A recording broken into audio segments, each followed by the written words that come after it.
අපි 11 ශ්‍රේණිය විද්‍යාව රසායන විද්‍යාවේ අම්ල භස්ම හා ලවණ තමයි කලින් පාඩමේදී සාකච්ඡා කරමින් හිටියේ. ඒත් අපි මේ අපේ 7 වෙනි පාඩමයි. අපිට මතකයි එදා අපි කතා කරපු අම්ල සහ භස්ම. දැන් අපි නැවත පොඩ්ඩක් මතක් කළොත් අම්ලයක් කියලා කියන්නේ ජලීය ද්‍රාවණයකදී අයනීකරණය වෙලා හයිඩ්‍රජන් ධන අයන ලබා දෙන ද්‍රව්‍ය. ප්‍රබල ලෙස අයනීකරණය වෙනවා නම් ප්‍රබල අම්ල. භාගිකව අයනීකරණය වෙනවා නම් දුබල අම්ල. ඊට පස්සේ අපි අම්ලවල ලක්ෂණ ගුණ කතා කරා. අපි මතක ඇති අම්ලයක් ලෝහ පෘෂ්ඨයක් මත වැටුණොත් මොකද වෙන්නේ? ලෝහ පෘෂ්ඨය විකාදනය වෙනවා.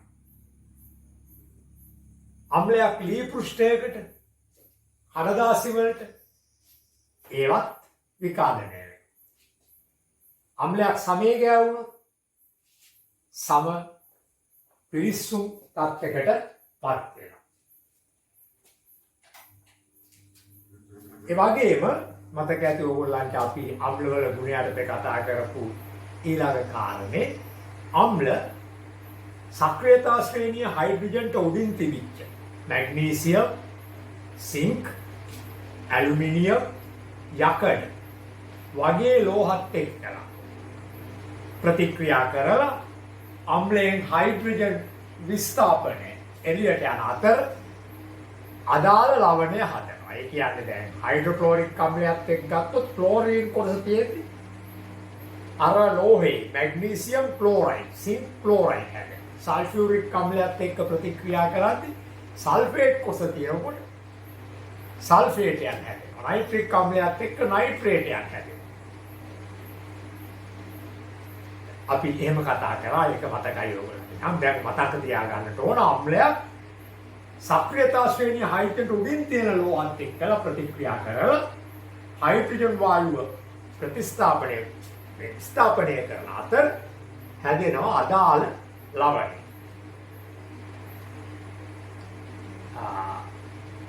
ඒ වගේම අපි කතා කළා අම්ලයක් කාබනේටයක් එක්ක ක්‍රියා කරපුවම කාබන් ඩයොක්සයිඩ් වායුව පිට වෙනවා. සෑම අම්ලයක්ම කාබනේට් එකක් එක්ක ප්‍රතික්‍රියා කරපුවම කාබන් ඩයොක්සයිඩ් වායුව සෑදෙනවා. බයිකාබනේටයක් එක්ක ප්‍රතික්‍රියා කරුවත් කාබන් ඩයොක්සයිඩ් වායුව සෑදෙනවා. ඒ වගේම අම්ලයක් භස්මයක් එක්ක ක්‍රියා කරපුවම ලවණයක් සාදලා ජලය හැදෙනවා. ඒකට අපි කිව්වා උදාසීනීකරණ ප්‍රතික්‍රියාව කියලා. ඊළඟට අපි අම්ල කීපයක භාවිත අවස්ථා කතා කරා. හයිඩ්‍රොක්ලෝරික් අම්ලය මතක ඇති වාහනේ භාණ්ඩවල මලකඩ ඉවත් කිරීමට ආහාර තාක්ෂණයේදී අස්තිමය කොටස් වලින් ජෙලටින් හදන්න ප්‍රබල අම්ලයක් හයිඩ්‍රොක්ලෝරික් අම්ලය. ඒ වගේම රාජ අම්ලය නිපදවන්න. රාජ අම්ලය කියන්නේ සක්‍රියතා ශ්‍රේණිය 15ම තියෙන ප්ලැටිනම්, ගෝල්ඩ් කියන්නේ රත්තරන් වගේ ලෝහ අම්ලත් එක්ක ක්‍රියා කරන්නේ නැහැ. නමුත් ඒවා දිය කිරීම සඳහා රාජ අම්ලය අපි පාවිච්චි කරනවා. රාජ අම්ලය කියන්නේ 1:3 අනුපාතයට නයිට්‍රජන් නයිට්‍රික් අම්ලය කොටස් 2කුත් හයිඩ්‍රොක්ලෝරික් අම්ලය කොටස් 3කුත් මිශ්‍ර කරලා හදන අම්ලයට තමයි අපි රාජ අම්ලය කියලා කියන්නේ. ඊට අපි සල්ෆියුරික් අම්ලයේ භාවිත කතා කරනවා. පොහොර නිෂ්පාදනය. Ammonium sulphate, triple super phosphate වගේ පොහොර වර්ග නිපදවීමට සල්ෆියුරික් අම්ලය භාවිත කරනවා. බැටරි ඇසිඩ්, සංචායක කෝෂ, accumulators, car battery, motor battery වගේ තියෙන බැටරි ඇසිඩ් දෙක පාවිච්චි වෙන්නේ තනුක සල්ෆියුරික් අම්ලය. ඒ වගේම විජලකාරකයක් විදියට ජලය ඉවත් කර. ඕනෑම දෙයකින් ජලය ඉවත් කර. වගේම වායු නිපදවද්දී වායු වල තියෙන තෙතමනය ඉවත් කරන්න වායු බුබුලණය කරනවා සල්ෆියුරික් අම්ලයේදී. අපිට ගිය සතියේ මේ පාඩම කරනකොට කියන්න අමතක වුණා ඇසිටික් අම්ලයේ භාවිතය. ඇසිටික් අම්ලය කියන්නේ විනාශය. දැන් මම ඔයාලා ඇහුවොත් විනාශය වල භාවිත අවස්ථා අපි දන්නවා විනාශය පාවිච්චි කරන මොකද? ගෙදර මුළු තැන්ගේ පාවිච්චි වෙන්නේ. මොකටද? ආහාර ද්‍රව්‍ය රසවත් කරන්න. ඇඹුල් රසකාරකයක් විදියට. අච්චාරු වගේ වහදන්න විශේෂයෙන් විනාශය අවශ්‍යයි. එහෙනම් පළවෙනි එක තමයි ඇසිටික් අම්ලයේවත් විනාශය වල භාවිත ආහාර ද්‍රව්‍ය වලට රසකාරකයක් වශයෙන් භාවිත කරනවා. රබර් කර්මාන්තය උපදවනවා. ඔයගොල්ලෝ දැකලා රබර් වතු වල රබර් ගස් වල රබර් කිරි කපලා මේ රබර් කිරි නිදවීමේ ක්‍රියාව. රබර් කිරි මුදවලා තමයි රබර් නිෂ්පාදනය පටන් ගන්න. ස්වාභාවික රබර් නිෂ්පාදනය රබර් කිරි මුදවීමේ ක්‍රියාවේදී එතෙන්ට අවශ්‍ය කරනවා ඇසිටික් අම්ලය. ඇසිටික් අම්ලයේ දෙවෙනි භාවිතය තමයි රබර් කිරි නිදවීමේ අවස්ථාව. ඡායාරූප පටල ඉස්සර කාලේ තිබුණා ඡායාරූප පටල සහිත කැමරා. අන්නේ ඡායාරූප පටල නිපදවන්නත් ඇසිටික් අම්ලය භාවිත කරනවා. කඩදාසි කර්මාන්තය. අපේ රටේ තියෙනවා වාලච්චේනේ කඩදාසි කම්හල. ඇඹිලි පිටියේ තියෙනවා. මේ කඩදාසි කර්මාන්තයේදී භාවිත වෙනවා ඇසිටික් අම්ලය. ඒ වගේම පේශ කර්මාන්තයේ කෘත්‍රිම නූල් නිපදවනවා. කෘත්‍රිම නයිලෝන් වගේ නූල් නිපදවන්නේ භාවිත වෙනවා මේ ඇසිටික් අම්ලය. අපි මේ පාඩම කරද්දී ඇසිටික් අම්ලයේ භාවිත කතා කරේ නැහැ. දැන් මම මේ බෝඩ් එකේ තියෙන්නේ එදා අපි කතා කරපු දේ. අපිට පේනවා අම්ල භස්ම සහ උදාසීන ලවණ සහ ජලය වගේ දේවල් හඳුනා ගන්න. ඒ මාධ්‍ය හඳුනා ගන්න පාවිච්චි කරන විද්‍යාගාරේ පාවිච්චි කරන බහුලව පාවිච්චි කරන දර්ශකයක් කියන්නේ පෙන්වා දෙන දෙයක්. දර්ශනය කරන දෙයක්. මේ ලිට්මස්, pH, මෙතිල් ඔරෙන්ජ්, ෆිනෝල්ෆතලින් කියන මේ දර්ශක පෙන්වා දෙන්නේ මොනවද? Taman දාපු මාධ්‍යයක ඒ මාධ්‍යයේ තමයි ලිට්මස් එක හරි pH එක හරි මෙතිල් ඔරෙන්ජ් හරි ෆිනෝල්ෆතලින් හරි දාපු මාධ්‍යයේ ආම්ලික භාෂ්මිකතාවය. ඉතින් මේ බලන්න අම්ලයක් තුලදී නිල් ලිට්මස් රතු පාට වන අතර රතු ලිට්මස් රතු පාටම තියෙනවා. අම්ලයක් තුලදී නිල් ලිට්මස් රතු වන අතර රතු ලිට්මස් රතු පාට. ඒ අනුව අම්ලයක ලිට්මස් වර්ණය රතු කියලා හිතන්න. ඕන අම්ලයක ලිට්මස් වර්ණ රතු. නිල් පාට ලිට්මස් පත්‍ර දැම්මොත් රතු වෙනවා. රතු පාටකට ඉතින් ආය පාට වෙනස් කරන්න ඕනේ නැහැ.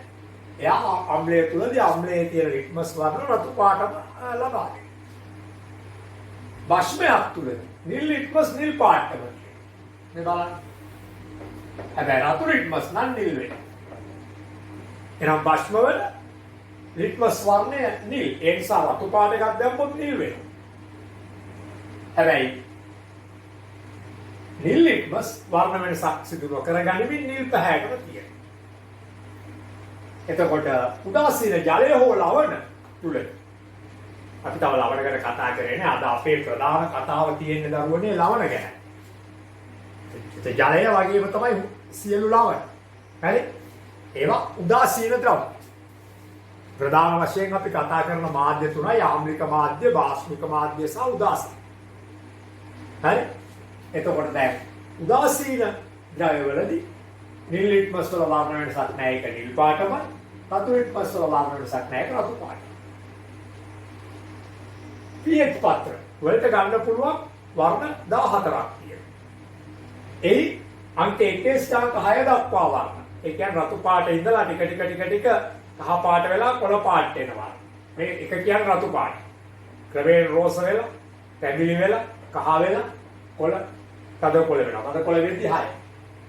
6 7 වගේ. 1 ස්ථ 6 දක්වා වර්ණ ආම්ලිකතාව. ඒ ප්‍රබල ආම්ල 1 2. දුබල ආම්ල 4 5 6. එතකොට භස්ම වල පටන් ගන්න 8. 8 කියන්නේ දුර්වල භස්ම. මේ 14 කියන්නේ ප්‍රබල භස්ම. 7 කියන්නේ උදාසීන.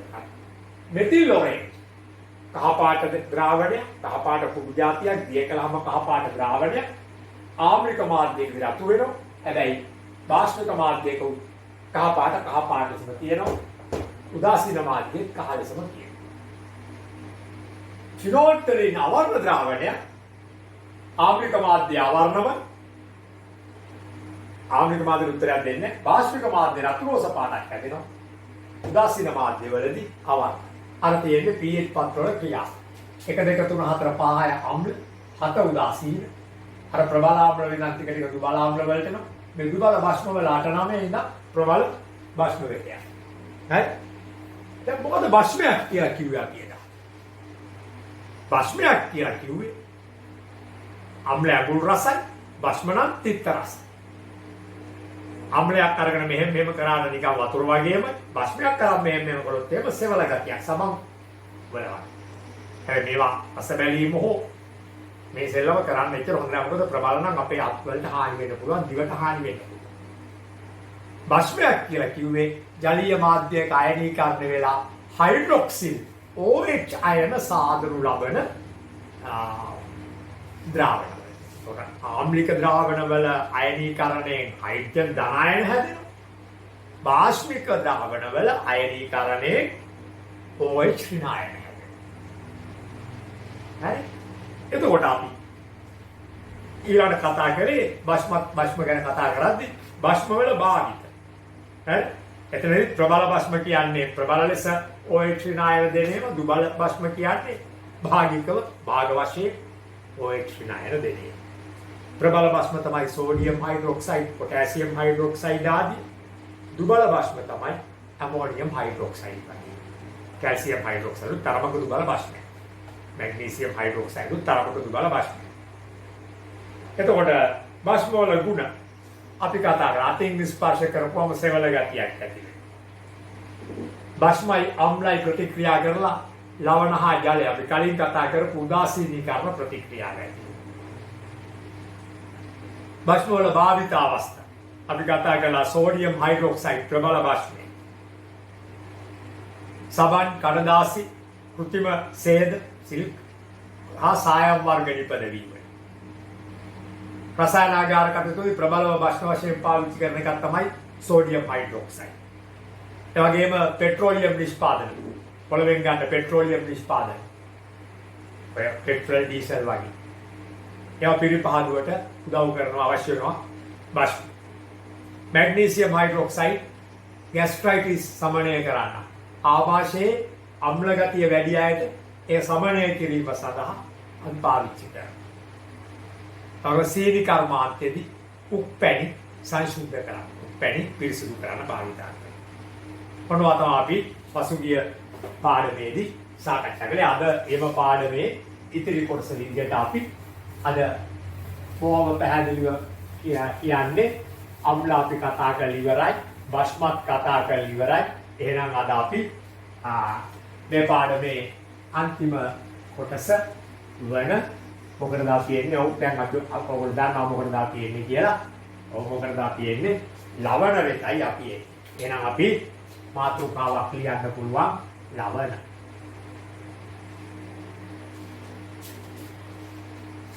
ඉතින් දැන් බලන්න ලවණයක් කියලා කියන්නේ අම්ල හා භස්ම එකතු වී සෑදෙන ද්‍රව්‍ය. හරි? අම්ල හා භස්ම එකතු වුණාම හැමතිස්සෙම ලවණ හදලා ජලය හැදෙනවා. එතකොට දැන් එහෙනම් අපි බලමු මේ తত্ত্বය. හරි? ඔන්න බලන්න. මම මේ ලවණ කියන මාතෘකාවත් මකලම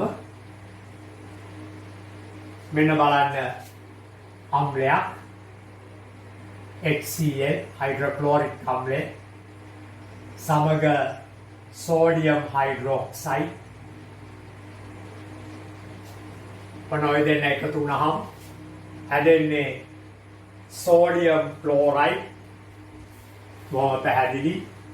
හැදෙන්නේ සෝඩියම් ක්ලෝරයිඩ් ඔන්න ලවණය සමග ජලය. මේවට කියන්නේ උදාසීනීකරණ ප්‍රතික්‍රියා කියලා. උදාසීනීකරණ ප්‍රතික්‍රියා.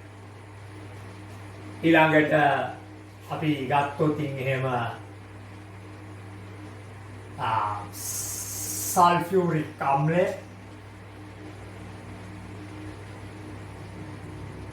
ධන ඇමෝනියම් හයිඩ්‍රොක්සයිඩ් මොනවද හැදෙන්න ඕන? ඇමෝනියම් සල්ෆේට් මේ තියෙන්නේ. ammonium sulfate NH4 twice SO4 ඒ මොකද උනේ?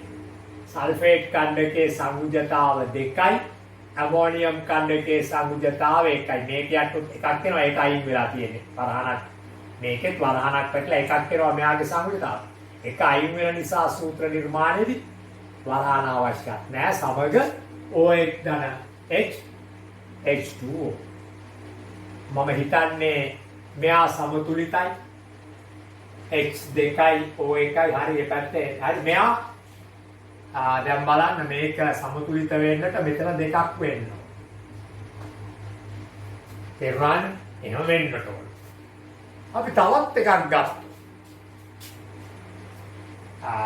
අපි ගනිමු ඇසිටික් නැත්නම් අපි ගනිමුකෝ ෆොස්ෆරික් අම්ලය H3PO4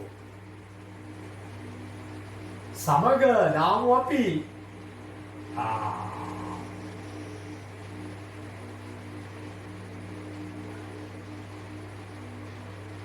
potassium hydroxide ප්‍රබල බෂ්මය. මොකද හැදෙන්න ඕන?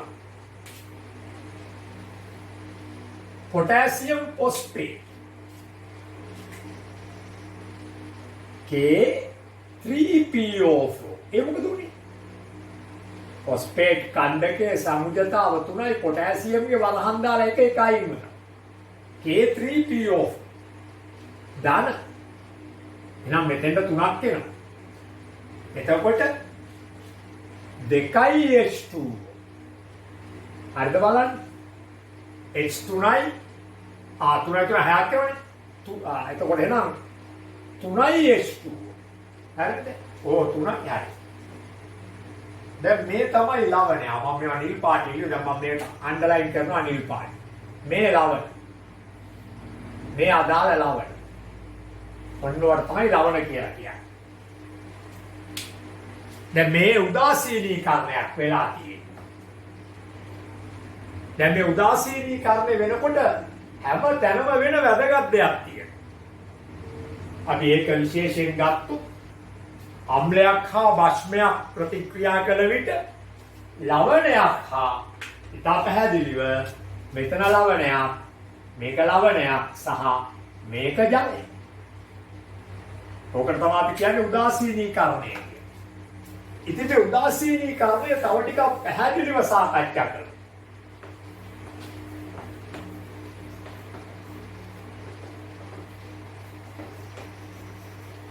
උදාසීනීකරණය තව ටිකක් පැහැදිලිව සාකච්ඡා කරමු. හැම අවස්ථාවෙම මේ අවස්ථා තුන තව අවස්ථා ගොඩ ගන්න පුළුවන්. හරි? හැම අවස්ථාවෙම පොදු දේවල් වෙනක් වෙලා තියෙනවා. මොකද පොදු දේ? අම්ලයේ තියෙන හයිඩ්‍රජන් ධන ආයනයයි බෂ්මයේ තියෙන හයිඩ්‍රොක්සිල් ඍණ ආයනයයි දෙක එකතු වෙනවා. එකතු වෙලා ජලය හැදෙනවා. මෙන්න මේ වැඩේ වෙලා තියෙනවා.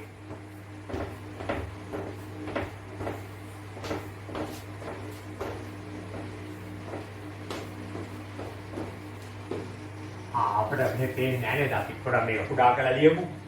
උදාසීනීකරණය වෙනකොට මේ වැඩේ වෙලා තියෙනවා.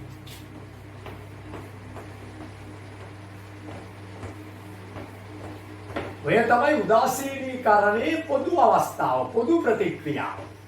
H2O ජලය සඳරේ. උදාසීනීකරණය හැම ප්‍රතික්‍රියාවකදීම මේක පොදුව සිද්ධ වෙනවා. අපේ පාඩම ලවණ අපි ලවණ වලින් පස්සේ උදාසීනීකරණය පොඩක් කරනවා. ඒ නිසා ඔයගොල්ලෝ දැන් සටහන ගහ ගන්න ඕන මෙන්න ලවණ හැදෙන අවස්ථාව. අවස්ථා ගොඩක් තියෙනවා. මේ අම්ලය තේරුණාද? ලවණ හැදෙන්නේ මේ අම්ලය දාන මේ භස්මය.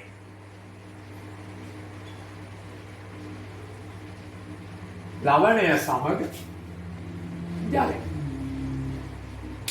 අපේ මාතෘකාව ලවණ.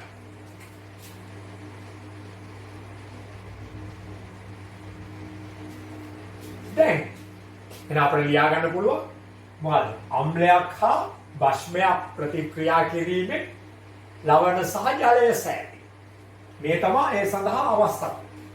දැන් මේව සටහන් කර ගැනීම ඕගොල්ලන්ගේ. ඕගොල්ලෝ මේ සටහන මෙහෙම ලියා ගන්න එක හරි වැදගත් ඕගොල්ලන්ගේ මතක තබා ගැනීම.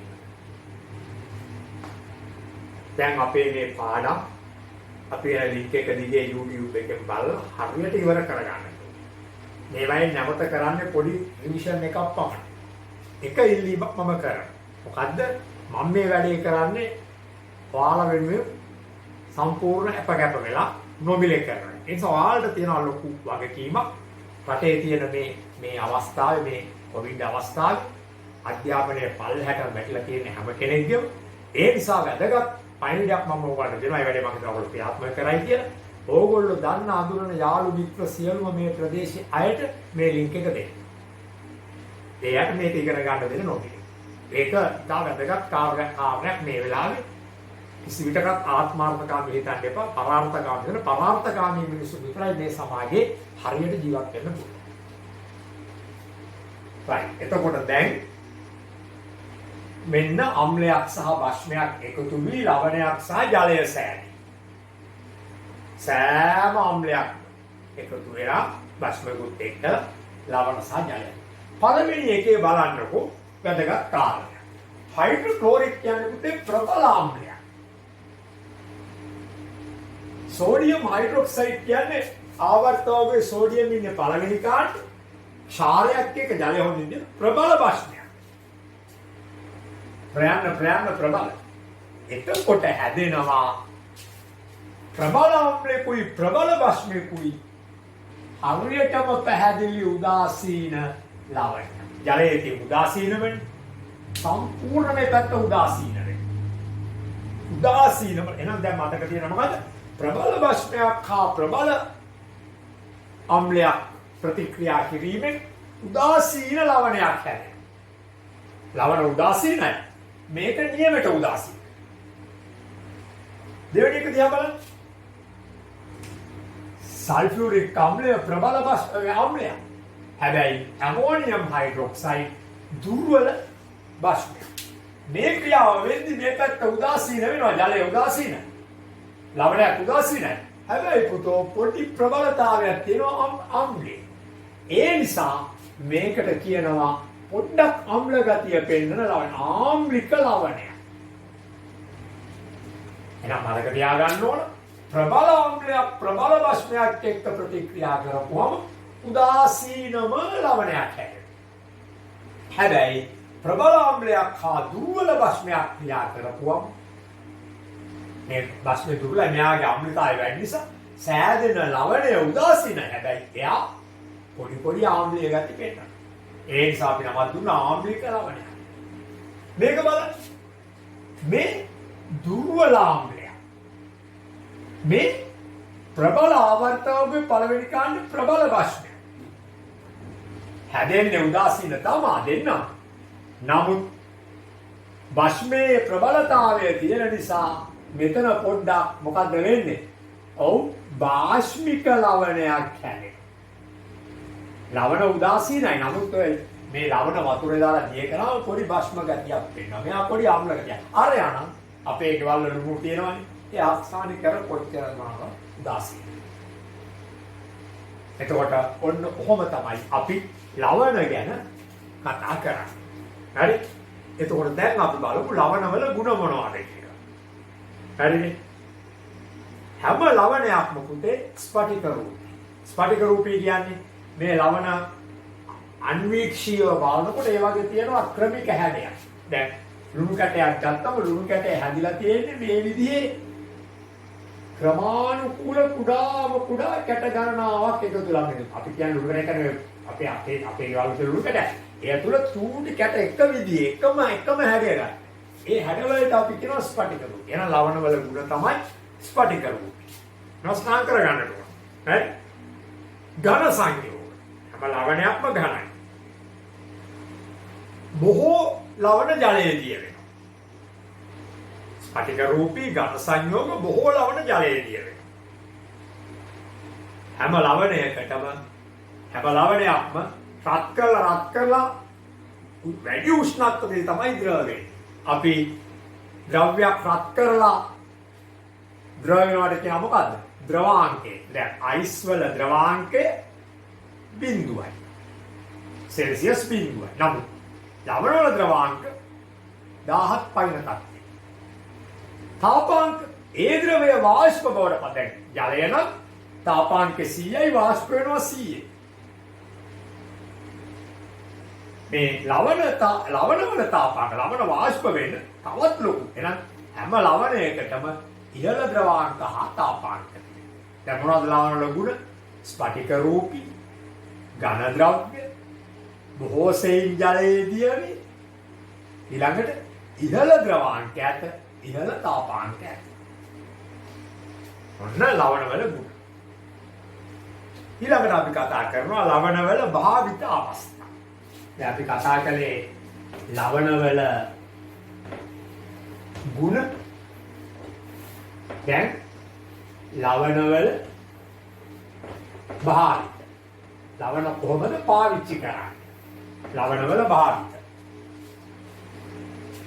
ඉස්සෙල්ලාම අපි කතා කරමු සෝඩියම් ක්ලෝරයිඩ් ලවණය. NaCl ලවණය.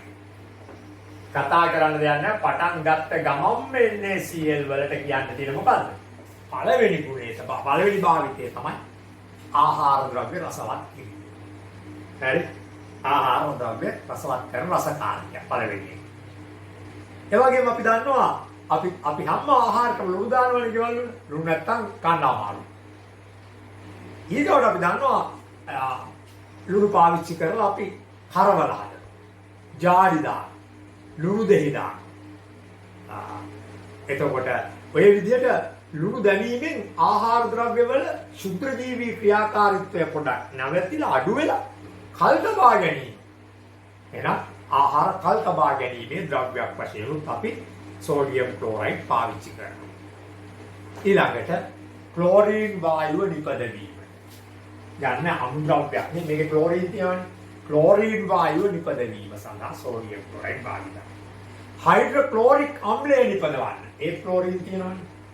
ක්ලෝරින් වායුව නිපදවන්න, හයිඩ්‍රොක්ලෝරික් අම්ලය නිපදවන්න. ඒ වගේම සෝඩියම් හයිඩ්‍රොක්සයිඩ් නිපදවන්න. හරි? සෝඩියම් තියෙන නිසා. දැන් නිෂ්පාදන තුනක් කිව්ව මොනවද? ක්ලෝරින් වායුව නිපදවන්න, හයිඩ්‍රොක්ලෝරික් අම්ලය නිපදවන්න, සෝඩියම් හයිඩ්‍රොක්සයිඩ් නිපදවන්න. ඒ වගේම සෝඩියම් කාබනේට් හරි නිපදවනවා. ඒකට කියනවා සොල්වේ ක්‍රමය කියලා. ඒක මේ කර්මාන්තයක් වශයෙන් ලෝකේ කරන ක්‍රමයක් සොල්වේ ක්‍රමය. සොල්වේ ක්‍රමය මොනවද හදන්නේ? Sodium carbonate Na2CO. සෝඩියම් පාවිච්චි. ඒ සඳහා සෝඩියම් ක්ලෝරයිඩ් පාවිච්චි කරනවා. ඊළඟට මැටි භාණ්ඩ ග්ලේස් කරනවා. ග්ලේස් කියන්නේ ලස්සන ෂයින් වෙන්න ඔප දාන්න වටේ මැටි භාණ්ඩ ග්ලේස් කිරීම. සබන් හදන්න. දැන් මම එදා කිව්වා භස්ම ගැන කතා කරද්දි සබන් හදන්නේ භස්මයක් පොල් තෙල් එක්ක බාල්දියකට දාලා කූරුගාමි තදින් රත් කරනවා. එතකොට පල්ප් එකක් වගේ සබන් ගන්නවා. විශේෂයෙන් සෝඩියම් හයිඩ්‍රොක්සයිඩ් එක්කලා පොල් තෙල්. දැන් මේක ලුණු දාපුවම තමයි මේක කැට වෙන්නේ. සබන් කැට වශයෙන් ගන්න. නැත්නම් ක්‍රීම් එක වගේ. එහෙනම් අන්න ඊළඟ අවස්ථාව සබන් කර්මාන්තය. සහ සම්භාණ්ඩ පදම් කිරීම. හම් වලින් භාණ්ඩ අදපුවම පදම් කරන්න එපා. සම්පදම් කිරීමට සෝඩියම් ක්ලෝරයිඩ් පාවිච්චි කරනවා. තමයි මේකෙන් කරන කර්මාන්ත ක්ලෝරින් වායුව නිපදවීම. හයිඩ්‍රොක්ලෝරික් අම්ලය සෑදී. සෝඩියම් හයිඩ්‍රොක්සයිඩ් සෑදී. සොල්වේ ක්‍රමයෙන් සෝඩියම් කාබනේට් සෑදී. හම් පදම් කිරීම. සබන් කර්මාන්ත සබන් කැටි ගස ගන්න ද්‍රව්‍යයක්. මැටි භාණ්ඩ ග්ලේස් කිරීම. ඊළඟට copper sulfate. සෝඩියම් මේ අපි දැන් කතා කරේ සෝඩියම් ක්ලෝරයිඩ් වල භාවිතනේ. ඊළඟ භාවිතය අපි අර ගන්නවා ලවණ වල භාවිත copper sulfate පල්මානික්. සීනි වගේ එකක් වතුර දාපු ගමන් නිල් පාට වෙනවා. ස්වභාව ධර්මයට ඇරලා තිබ්බවත් පාරිසරයේ තියෙන ජල වාෂ්ප උරාගෙන නිල් පාට වෙනවා. copper sulfate. ලවණය copper sulfate. CuSO4 පල්මානික්කම් කියලා අපි කියනවා. හරි? එතකොට copper sulfate මේක දිලීර නාශකයක්. දිලීර වලට එරෙහි ක්‍රියා කරන එක.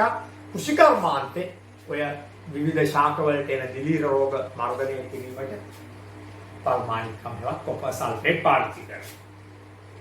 ඊළඟට රසායන ප්‍රතිකාරක තියෙනවා ෆේලින් ද්‍රාවණය හා බෙනඩික් ද්‍රාවණය. මොකටද බලන්නේ? ෆේලින් සහ බෙනඩික් පාවිච්චි කරන්නේ ආහාරවල ග්ලූකෝස් ඇද්ද කියන එක සොයන්න.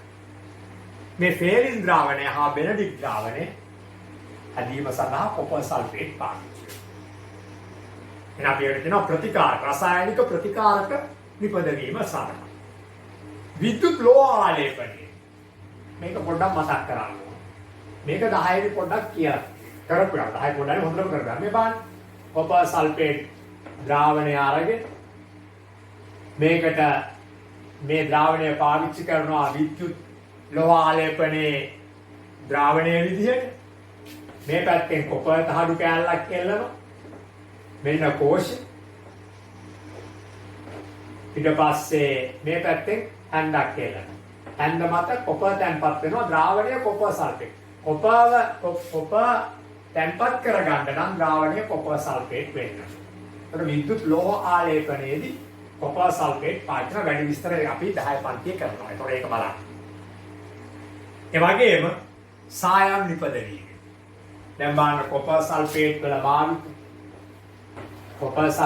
භාවිත තමයි මොනවාද? දිලීර නාශකයක් වශයෙන්. ඊළඟට රසායනික ප්‍රතිකාරක ෆේලින් සහ බෙනඩික් සෑලි. එතකොට විද්‍යුත් ලෝහ ආලේපනය සහ සායම් කර්මාන්තය. right. අපේ ඊළඟ මාතෘකාව උදාසීනීකරණය. උදාසීනීකරණය ඇති වෙන්නේ කොහොමද? අම්ලයක් හා භස්මයක් ප්‍රතික්‍රියා කිරීම. එහෙනම් ඔයාලට මාතෘකාව ලියාගත්ත උදාසීනීකරණය දැන් ලියන්න පුළුවන්. මොකද්ද? අම්ලයක් හා භස්මයක් ප්‍රතික්‍රියා කිරීමෙන් උදාසීන ලවණයක් හා ජලය සෑදීම උදාසීනීකරණය. අම්ලයක් හා භස්මයක් ප්‍රතික්‍රියා කිරීමෙන් ලවණයක් සහ ජලය සෑදීම උදාසීනීකරණය. මේක ලියා ගන්න පුළුවන්. නැවත. හරි. ඒ වගේම උදාසීනීකරණයේදී සිදුවන්නේ මේවා ලියා ගන්නවා දැන් නවත්ත හරි නැවත බල ලියා ගන්න. උදාසීනීකරණයේදී සිදුවන්නේ අම්ලයේ හයිඩ්‍රජන් ධන අයන භස්මයේ OH ඍණායනයක් එකතු වී ජලය සෑදීම. උදාසීනීකරණයේදී පොදුවේ සිදුවෙන්නේ. එහෙනම් මෙන්න පොදු සමීකරණ. ඒකත් ලියා ගන්න. ඔන්න ඕක තමයි අපි කියන්නේ උදාසීනීකරණ ප්‍රතික්‍රියා කියලා. හරි? නම් පැහැදිලිව මතක තියාගන්න උදාසීනීකරණය කියලා කියන්නේ අම්ලයකින් නිකුත් වන හයිඩ්‍රජන් ධන අයන භස්මයකින් නිකුත් වන හයිඩ්‍රොක්සිල් OH ඍණායන එකතු වී ජලය සෑදී. හරිනේ? right. එතකොට අපි අන්තිම වශයෙන් මේ පාඩමේ අම්ල භස්ම උදාසීනීකරණ ප්‍රතික්‍රියාවල විශේෂ භාවිත. මාතෘකාවක් ලියාගත්ත හැකි අම්ල භස්ම උදාසීනීකරණ ප්‍රතික්‍රියාවල විශේෂ භාවිත.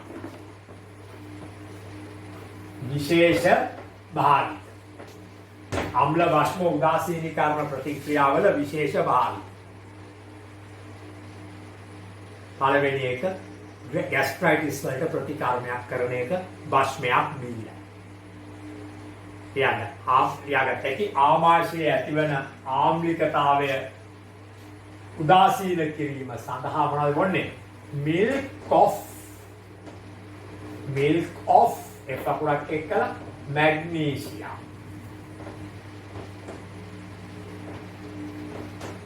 මැග්නීසියම් හයිඩ්‍රොක්සයිඩ් MgOH අඩංගු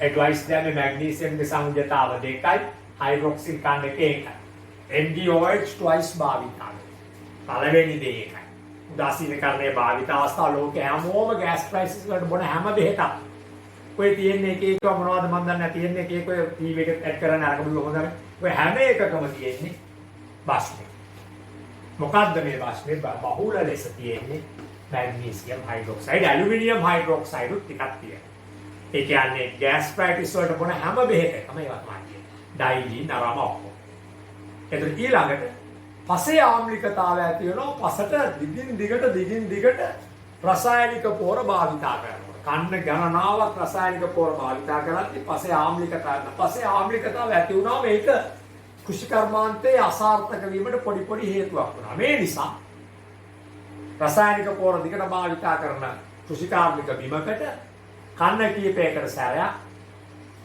කැල්සියම් හයිඩ්‍රොක්සයිඩ් බුලත් පිට කෑමට ගන්න අහු CaOH twice යොදනවා මොකටද? අර ආම්ලික ගතිය මගේ හැරීම. දැන් කල්පනා කරන්න එපා. ඇයි මැග්නීසියම් හයිඩ්‍රොක්සයිඩ් ගණන් වැඩිද ඒක දාන්නේ කැල්සියම් හයිඩ්‍රොක්සයිඩ්.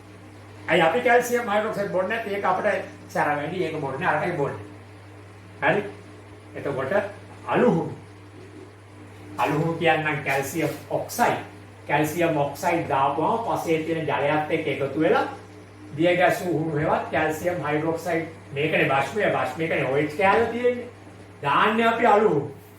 මේකට කියන්නේ අලුහුණු. පසට අලුහුණු දානවා. පසට අලුහුණු දාපුවම පසේ තියෙන ජලය හැමතිස්සෙම තියන්නේ. පස කොච්චර වේලුණත් පස් තුල විතමනේ ටික තියෙනවා. ඒකත් එක්ක එකතු වෙලා කැල්සියම් හයිඩ්‍රොක්සයිඩ් දිය ගැසු උහුණු හැදිලා ඒක තමයි භාෂ්මය.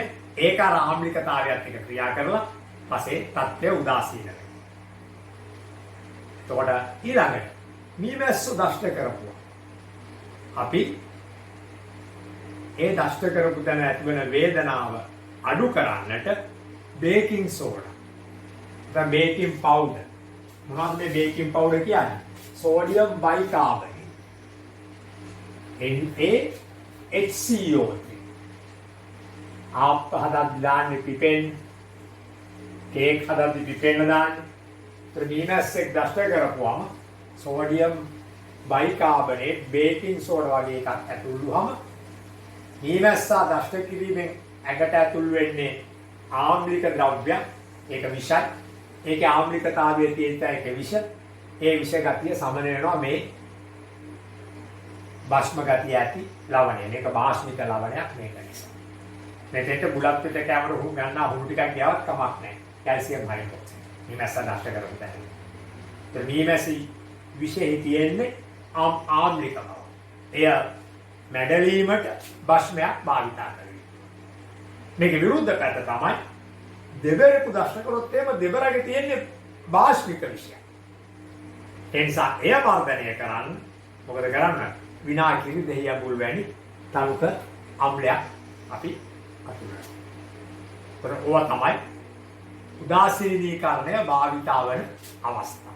ગેස්ට්‍රයිටිස් සඳහා පසේ ආම්ලිකතාවය මගහැරීම සඳහා මීමැසි දෂ්ට කිරීමකදී ඇතිවන අපහසුතා ඉක්මනින් මගහැර ගැනීම සඳහා දෙබර විෂ සමනය කර ගැනීම සඳහා මීමැස්සන්ගේ තියෙන ආම්ලික විෂ දෙබරගේ තියෙන භාෂ්මික විෂ මීමැස්සගේ තියෙන ආම්ලික විෂට භාෂ්මයක් ආලේප කරන්න ඕන දෙබරගේ තියෙන භාෂ්මික විෂට අම්ලයක් ආලේප කරන්න. දැන් මේ මුළු පාඩම අවසන් අවස්ථාවට ඇවිල්ලා අපි දැන් පොඩි දෙයක් සිදු කරමින් මේක අවසන් කරන්නයි ලෑස්ති වෙන්නේ.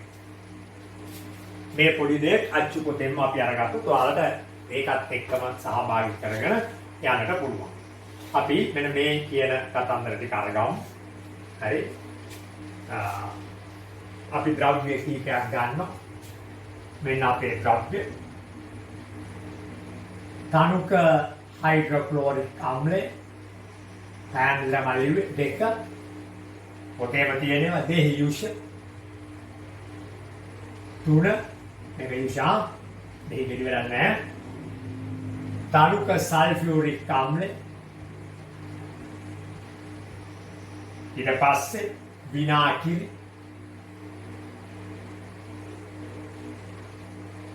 ඊට පස්සේ තරුක සෝඩියම් හයිඩ්‍රොක්සයිඩ් භස්මයක්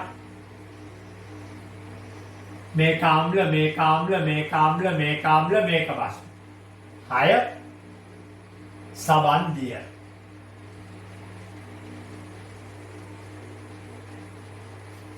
මෙන්න මේ ද්‍රව්‍ය ටික අපි ළඟ තිබෙනවා අපි දැන් මේ ද්‍රව්‍ය වලට මෙන්න මේ විදිහට දෙයක් කරනවා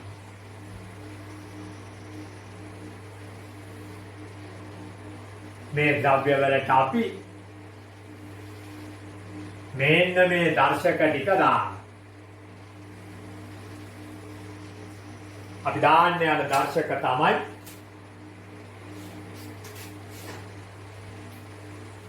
පළමුවෙන්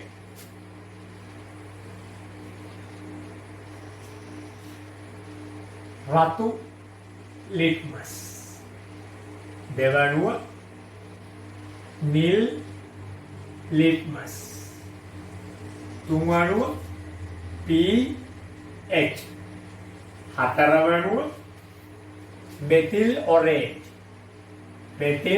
ඔරේන්ජ් පස්වනුව ෆිනෝල්ෆතලීන්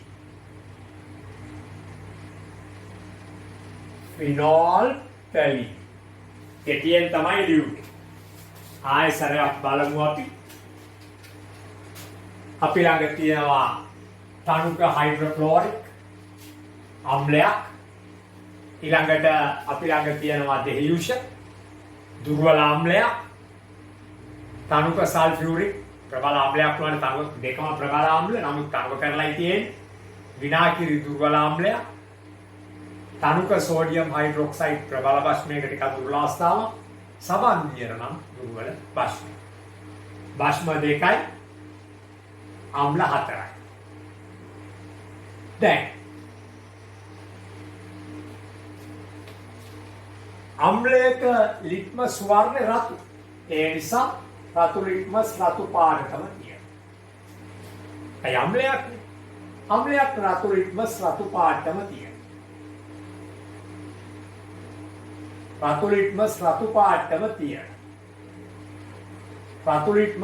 පාටම තියෙනවා භස්ම දෙකේදී රතු ලිට්මස් නිල් බවට හැරෙනවා අපි නිල් පාටින් වලියමු රතු ලිට්මස් නිල් බවට හැරෙනවා භස්ම දෙකේදී රතු ලිට්මස් නිල් බවට හැරෙනවා ඔන්න ඔහම වෙනවා භස්ම දෙකේදී රතු ලිට්මස් නිල් බවට හැරෙනවා ඊළඟට නිල්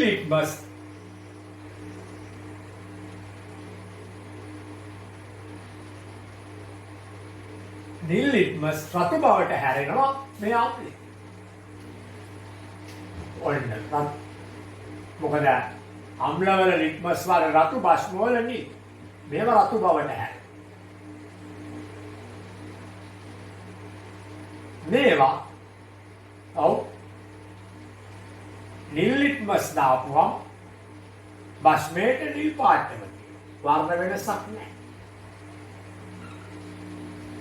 දැන් pH අම්ලවලදී 1 ඉඳන් 8 ඉඳන් 14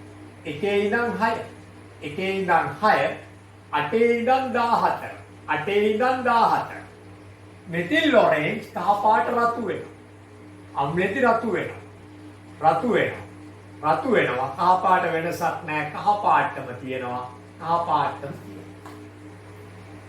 ෆිනෝල්ෆතලීන් අවර්ණෝම තියෙනවා ඇයි අම්ලයකදී මේ සෝරි භස්මයකදී වෙනසක් නැහැ කහ පාට නෑ ෆිනෝල්ෆතලීන් අම්ලවල වෙනසක් නැහැ අවර්ණයි ඔන්න ෆිනෝල්ෆතලීන් රතු පාට හැරෙනවා භස්ම නිසා එතකොට කොහොම දේවල් තමයි මේ පාඩමේ අපි දැනගන්න ඕන හරි දැන් නැවත මතක් කරනවා අපේ ඊළඟ පාඩම තමයි රසායනික ප්‍රතික්‍රියාවල තාප විපර්යාස අපේ 8 වෙනි පාඩම හරි නැවත මතක් කරනවා මේ කොටස් ඔයාලා ග්‍රහණය කරගන්නවා වගේ හැක්කි උපරිම දෙනෙකුට ටෙලිෆෝන් කරලා මේ අවස්ථාවේ සංඛ්‍යාත්මක සීමා දෙන අවස්ථාවේ සියලුම යාළුවන්ට තමන්ගේ පාසල් වල අයට මේ ලින්ක් එක දෙන්න. මේක පුළුවන් තරම් බලලා ඒ අයට ප්‍රයෝජන ගන්න. හොඳයි. එහෙනම් අපි මෙතනින් අද මේ පාඩමේ දෙවෙනි කොටසත් ඉවර කළා. මේ මුළු පාඩම අවසන් කරනවා. ඉතින් අපි ඊළඟ පාඩම ඊළඟ අවස්ථාවේදී බලමු. ඒ වගේම ගණිත පාඩම් මතක් කරනවා නැවත වතාවක්.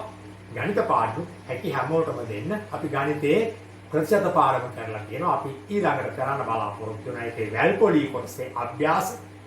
ඊට පස්සේ අපි කොටස් වල කරන්න බලාපොරොත්තු වෙනවා.